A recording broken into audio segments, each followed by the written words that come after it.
സൗജന്യമായ യാത്ര നടത്തുമ്പോൾ അല്ലെങ്കിൽ ഇത്തരത്തിലുള്ള ഒരു പദ്ധതി നടപ്പിലാക്കുമ്പോൾ തീർച്ചയായും സാമ്പത്തിക പ്രതിസന്ധി ഉണ്ടാകും. KSRTC തന്നെ വ്യക്തമാക്കിയിട്ടുണ്ട്, ഇത്ര കണക്കനുസരിച്ച് സാമ്പത്തിക പ്രതിസന്ധി ഉണ്ടാകുമെന്നുള്ള റിപ്പോർട്ട് മന്ത്രിക്ക് സമർപ്പിച്ചിട്ടുണ്ട്. അപ്പൊ അതിനെങ്ങനെയാണ് കൈകാര്യം ചെയ്യാൻ കഴിയുന്നത്? കുമാരപിള്ള സാറ് നമ്മുടെ താത്വിക ആചാര്യനാണ്. തൽക്കാലം അദ്ദേഹം പറയുന്നത് നമ്മൾ കേട്ടാൽ മതി. അതിപ്പോ ഒരു പൊതുകാര്യം പറയാം. അതായത് ഇവിടെ പബ്ലിക് ട്രാൻസ്പോർട്ട് സിസ്റ്റം, പ്രത്യേകിച്ച് സ്ത്രീകൾക്ക് അവർക്കത് അഫോർഡ് ചെയ്യാൻ പറ്റുന്നില്ല.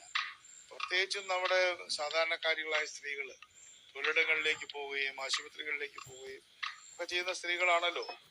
മനസ്സിലായില്ല. അപ്പൊ അവർക്ക് ഇത് ഉപയോഗിക്കാൻ പറ്റുന്നില്ല. അത്രയും വലിയ ഭാരമാണ് അവർക്ക്. എവിടെയോ എന്തോ ഒരു തകരാറ്. വാസ്തവത്തിൽ ഒരു സ്ത്രീ സ്ഥിരമായി ഒരു തൊഴിലിടത്തേക്ക് പോകുന്ന ഒരു സ്ത്രീയെ സങ്കല്പിക്കുക. അപ്പൊ 1000 രൂപയിലധികം അവർക്ക് ലാഭിക്കാമല്ലോ, അല്ലേ? അല്ല മിനിസ്റ്റർ, ഈ KSRTCക്ക് എങ്ങനെയാണ് ലാഭം ഉണ്ടാകുക എന്നുള്ളതാണ് ചോദ്യം. ഒരു മിനിറ്റ്, KSRTC മാത്രമല്ല, നമ്മൾ കേരളത്തെ കുറിച്ചല്ലേ ചിന്തിക്കുന്നത്. അപ്പൊ അതിൽ ചെറിയൊരു എന്തെങ്കിലും എമൗണ്ട് കൂട്ടിയിട്ടുണ്ടോ? അത്രേ ഉള്ളൂ. അത് ടോട്ടലായിട്ട് വർധനവ് ഉണ്ടാവുന്നില്ലല്ലോ. അല്ല മിനിസ്റ്റർ, അപ്പം നമ്മൾ മനസ്സിലാക്കേണ്ട ഒരു കാര്യം, KSRTCയിലും ജീവനക്കാരുണ്ട്. അവർക്ക് പെൻഷനും ശമ്പളവും മുടങ്ങാത്ത തരത്തിലുള്ള ഒരു കൊടുക്കും. ഇപ്പൊ ഞാൻ വരുന്നത്, താനൊരു ചക്ക തിന്നാൻ ചെന്നപ്പോ ചക്കയെല്ലാം തമ്പാനൂർക്ക് പോയെന്ന് കേട്ടു.